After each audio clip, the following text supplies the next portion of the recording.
What's up, guys? Drake Elliott Fitness here, www.drakeelliottfitness.com. This is week 11.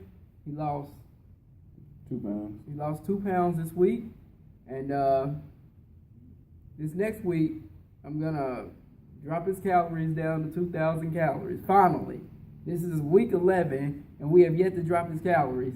So we're gonna do that this next week, which is gonna spur on more weight loss, obviously. All right, so I don't want to make this video too long, but I got some things that need to be covered. By the way, this is a certified fitness training book. You know, I am a certified fitness trainer. I'm not just somebody who lost 70 pounds. Keep in mind, I had to take a thorough test for this with multiple choice questions, long answer questions. Case studies. It was like 7 case studies. But anyways, let's talk about specific eating times. Now, your body does not really know when it's going to start burning fat or when it's going to start storing fat. You understand? You can't really know exactly when fat is going to be oxidized or used up, you know, or burn, you know, for simpler terms.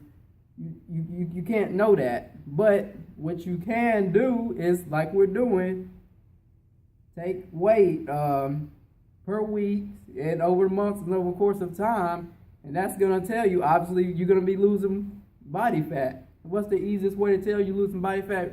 Really, the easiest way to tell is your waist size. You know, weight not all the time really tells the full story, because we don't know if that's muscle mass, fat, or glycogen, that which is like basically like water in your body, you know. So that brings us to, you know, fat loss and weight loss. Let's turn to page 453. Fat loss, or are we talking about weight loss? Now, for all you people out there that's wondering why he's not doing some intensive cardio session, we always say it, what? We don't want to get skinny fat, right? I'd rather stay like I am than get skinny fat. You want to stay muscular. I want muscle mass. Look, they have myths and facts in here. Myth.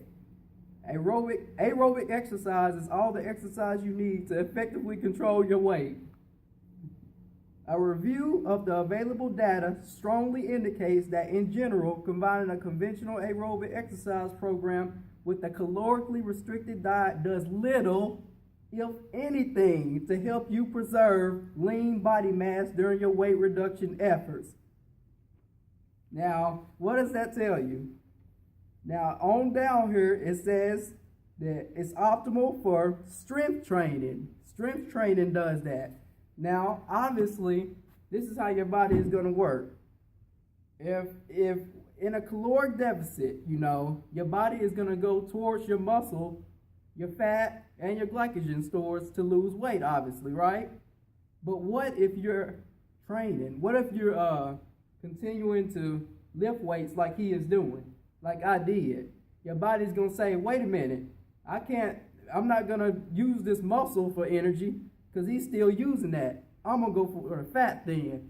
It may take a little bit longer, you know, for you to lose the weight, because muscle goes quickly, you know. And obviously, if it's a combination of you losing muscle, fat, and glycogen, because glycogen is in our muscles, you're gonna be losing weight faster, at a much faster rate than if you just losing fat. That's what I'm trying to say. So the weight may not go down, you know, quickly unless you're, you know, using all three. So that's that. For anybody out there, please adopt some type of weightlifting program. It doesn't have to be intensive. You just need to preserve it. And it's also good for bone mass, keeping healthy bones and everything else. You ain't got nothing to say about any of this? The thing is, like, I would love to lose 5 pounds of weight a week. 4 or 5 pounds, which is way more. That's about double, I think, what supposedly is healthy for you. But to me, if that's gonna come from me losing my muscle mass and me losing my strength, it's not worth that to me. I mean, I don't care really how much I actually weigh. Yes, I'm trying to lose 100 pounds because I know I got at least that amount in fat. But bottom line is, I have a look that I want to build myself to, and that's why I don't want to just stick on the cardio. I mean, yeah, we got to do some cardio, but majority of my working out is weight training. Also, like this past Saturday, share this with you. No, this past Friday, I was doing some cardio, and I actually hurt my back. And I'm pretty sure, like I've heard it before, the same way. And I mean, it put me down last time for probably about 2 weeks. But since I've been doing rows and everything like that, different back workouts that he's put up, that he's designed for me, I feel like that made me be able to bounce back. And I did that on Friday evening around, I don't know, 7:30, 8 o'clock, while I was doing cardio actually. And by Tuesday, I was back to 100%. So I give the credit to the lifting of the weights, working the back muscles. That's why I was able to heal so fast. Yeah, so that's cool, And so for you guys out there who don't really want to get into like heavy weightlifting, it doesn't have to be heavy. More of the programs, at least my programs that I design, are focused around what we call primal movement patterns. Those are basic exercises like squats, deadlifts, and things like that. Why is that important? Women, you want to learn how to pick up a heavy kid without throwing your back out? Well, doing several reps correctly of a primal movement pattern like a deadlift or a squat will train your central nervous system to recognize the most beneficial way of picking things up. So when you actually go to do an event, you'll be ready. Your nervous system will be ready to do that. And it's just, it's always more things I got going on that, But moving on to vitamins. Why have I been talking about micronutrients? Vitamins is one of them. Vitamins and minerals are what micronutrients are. You need trace amounts, but this is why. Vitamin A, what do you need that for? Helps to maintain your skin and mucous membranes and contributes to the function of night vision. Now, I've been telling him that, obviously being a certain level of obese, you want to avoid as much as possible saggy skin, So how does that done? Vitamin A, taking your vitamins. Vitamin B, responsible for carbohydrate metabolism, along with the function of your nervous system. Vitamin B2, metabolism, energy, and it goes on. It's a whole list of vitamins that need to be taken, and those are just, all can be accomplished by taking a simple one a day. Or by eating right like you told me to. I don't think that kind of stuff's in Big Macs, but I don't really like Big Macs, actually. Just other stuff. It's real bad. And so that brings me to the last thing. Biological value of protein. You know what that means? Yeah. What? Eat meat. Eat meat. But what kind of meat? Lean. Chicken breast. Yeah. Eggs, and you like eggs. Yeah, I do. I like eggs and chicken breast. I'm actually going to start something new this week, too. I'm purchasing a crock pot, which is going to help me out quite a bit, because I can let stuff cook, over time. We can let it cook and then get home and eat it, instead of me being always, because I'm pretty good at finding excuses on why I want to eat the fast food, aside from the fact I just like some of it. But,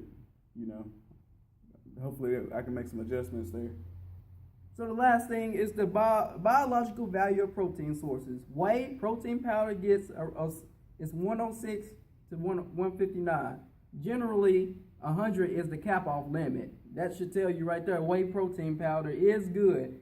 And what biological value means is how much of a protein your body absorbs, And the next thing on the list is eggs, 100. Then cow's milk, 91. Fish, 83. And then chicken is 79 down there. Beef is 80. So certain things like But keep in mind, these are lean sources. You know, it doesn't say that, but these are talking about the lean sources. Fat will slow down and manipulate how your body absorbs, obviously, the protein. But yeah, so that's another reason why I'm talking about micronutrients, eating chicken breast and things like that, because this is how I was trained to do it, and this is how I, do it. Not 100%, but this is how you're supposed to do it. Pretty much, he's saying he know what he talking about. Yep, I know what I'm talking about. I'm talking about. Yeah, that's all over my head. What? Somebody ain't. All that, some of that I ain't hear. I ain't catching none of that. Well, see, I'm not trying to act, because I'm sure y'all know, y'all know things that I don't know. But this right here, I'm like the prodigy to this, because I've been, in it for a long time, and this is what I'm trying to do. That's what I'm doing, And I ain't even got to talking about gut health and foods that manipulate a process, called visceral somatic inhibition. Mm-hmm. And that'll basically mess with your workouts. But I'm not going to get into all that. Mm-hmm. So when you hire me as a trainer, you know that I know what I'm talking about, because, I'm the one that had to take the test, and I'm dropping his calories to 2,000 next week. We're going to still do the cardio. We're going to see how he likes it. He's going to lose more weight. You got anything else to say? That's it. See you next week.